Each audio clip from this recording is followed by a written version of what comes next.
তো hello guys, welcome back to my channel. তোমাদের সবাইকে আমার চ্যানেলে তুলি হাউস ওয়াইফে স্বাগতম। তো বন্ধুরা, শুভ সকাল। আর আজকে একটু ঠান্ডা ঠান্ডা পড়েছে, আর এই ঠান্ডার মধ্যে আজকে আমার স্কুলে যেতে হচ্ছে। তো বন্ধুরা, আজকের থেকে হচ্ছে পরীক্ষা। আর এই ভিডিওটা হলো তোমার দুদিন আগের, কারণ আজকে 20 তারিখ, আজকে হচ্ছে আমাদের পরীক্ষা। তো ভাবলাম আমি ভিডিওটা ছেড়েই তো পরীক্ষা দিতে যাই।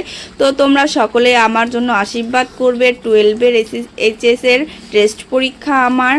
তো তোমরা সকলেই ভাববে যে আমি এখন স্কুলে পড়ি। তো আমি বিয়ের আগে আমার পড়াটা বিয়ের আগে তো আমি পড়তাম, কিন্তু বিয়ের পরে আমার পড়াটা একদমই বাদ হয়ে গিয়েছিল। কারণ তোমরা তো জানোই, তোমাদের দাদার সাথে আমার পালিয়ে গিয়ে বিয়ে।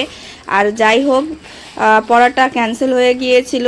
তো আমি মাধ্যমিক দিতে পারিনি। তো তোমাদের দাদার সাথে যখন আমার বিয়ে হয়, তখন তোমাদের দাদা আমাকে স্কুলে ভর্তি করে দেয়। শুধু আমাকে না, ও নিজেও ভর্তি হয়।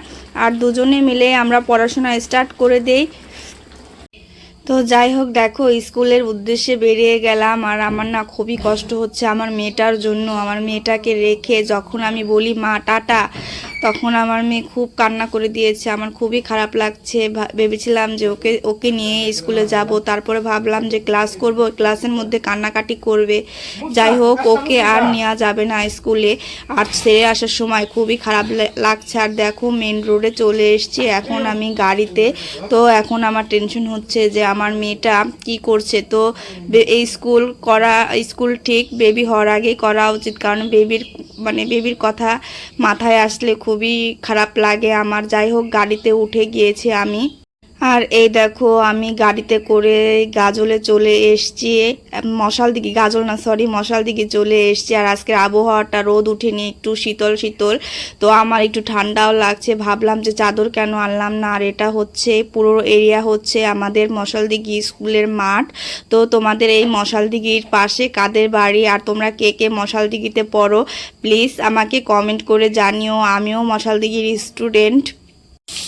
তো এখানে বার্ষিক ক্রীড়া প্রতিযোগিতা হয়, অবশ্য আমি এখন পর্যন্ত দেখিনি। আর আমি তো শুধু পরীক্ষা দিয়ে স্কুলে আসি না, এই প্রথম আমি ক্লাস করছি। যাই হোক, দেখো, তো আমার বান্ধবীরা আমি যাওয়াতে বলছে যে এতদিন পর তোমার মেয়েটা কেমন আছে, অনেকে অনেক কথা জিজ্ঞেস করছে।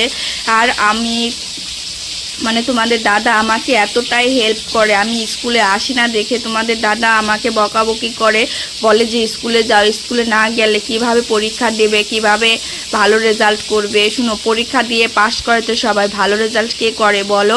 তো তোমাদের দাদা আমাকে এই স্কুলের পড়াশোনা নিয়ে অনেক অনেক শাসন করে। আর তোমাদের দাদা বলে, দেখো তুমি স্কুলে গেলেও তাও আমি একটু করতে পারবো, সাজেশন নিতে পারবো। আর আমি সারাদিন কাজ করি, কর্ম করি, কিভাবে আমি স্কুলে যাব বলো?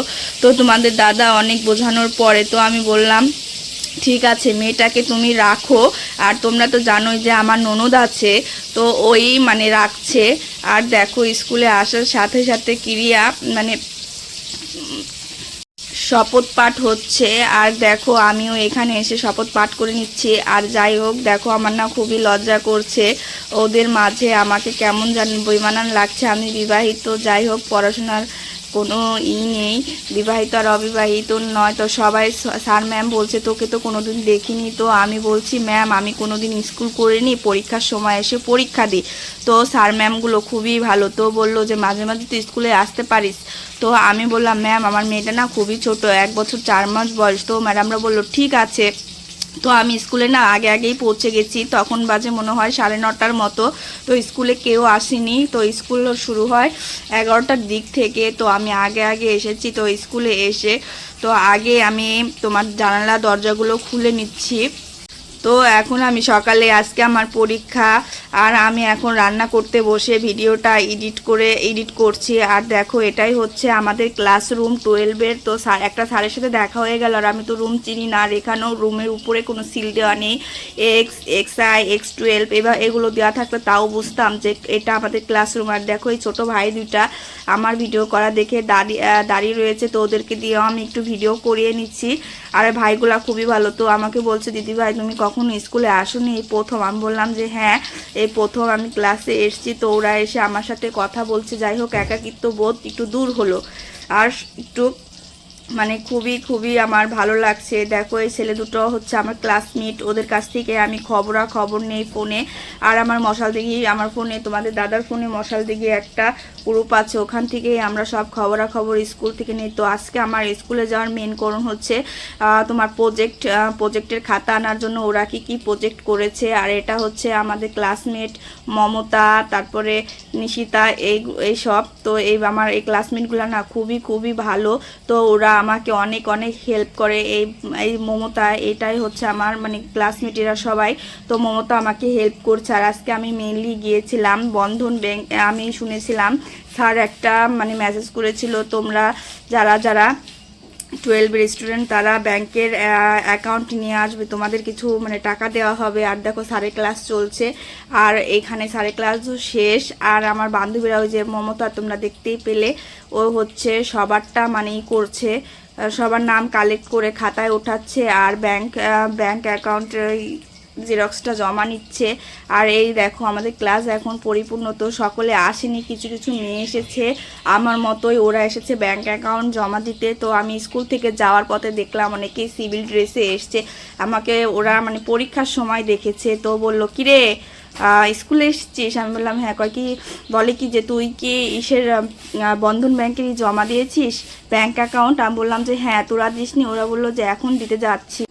তো আমি মনে করো এই অ্যাকাউন্টটা জমা দিতে এসছি। আর আমি 2টো ক্লাস করেছিলাম, আর ক্লাস করে আমি স্যারকে বললাম যে স্যার আমার একটু ছুটি লাগবে, কারণ আমার মেয়ে বাড়িতে রয়েছে, তো কান্নাকাটি করবে। তো হেড স্যার বললো যে ঠিক আছে তুই চলে যা।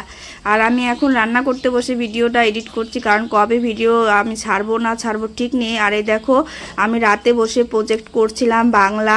তো আমারটা আমি এবার সেরে নেব, তোমাদের দাদাই সেরে নেবে। আমার মানে খুবই মাথা গন্ডগোল হয়ে যায় প্রজেক্ট করতে বসলে, এমনি নিজেরটা পারি না। তো তোমাদের দাদা বললো ঠিক আছে তুমি করো, তোমারটা দেখে আমি করব। আর প্রজেক্ট করা একদম হ্যাপার ব্যাপার। আর আমি তোমাদের দাদাকে বলছি তুমি আগে কেন আমাকে দিতে পারো না, আমি আগে করে রাখলে আমার মাথার চাপটা কমতো।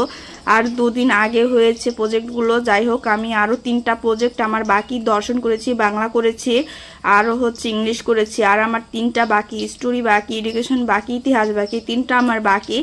আর ভাবলাম যে ভিডিও ছাড়তে পারবো কি না। তোমাদের দাদাকে বললাম যে ঠিক আছে তোমারটা তুমি করো আর আমারটা আমিই করি। তোমাদের দাদা মাথাটা একটু ঠিক হয়েছে, বললো যে হ্যাঁ তোমারটা তুমিই করো, আমারটা আমিই করি। কারণ ভাই রাগ হলে কিছুই করার নেই, কারণ প্রজেক্ট লিখতে আমার হাতের লেখাটা অনেক ধীরজ হয়ে গেছে, কারণ অনেক মাস পরে লিখছি তো এর জন্য। আর আজকে থেকে আমার পরীক্ষা, তোমরা সকলে আমার জন্য আশীর্বাদ করবে, আমার পরীক্ষাটা যেন ভালো হয়। তো বন্ধুরা, আর তোমরা সকলেই আমার ভিডিওগুলো দেখবে। আমার ভিডিওগুলো কিন্তু ভিউ হয় না, অনেক কষ্ট করে তোমাদের জন্য ভিডিও বানাই। তো বন্ধুরা এই ভিডিওটি এই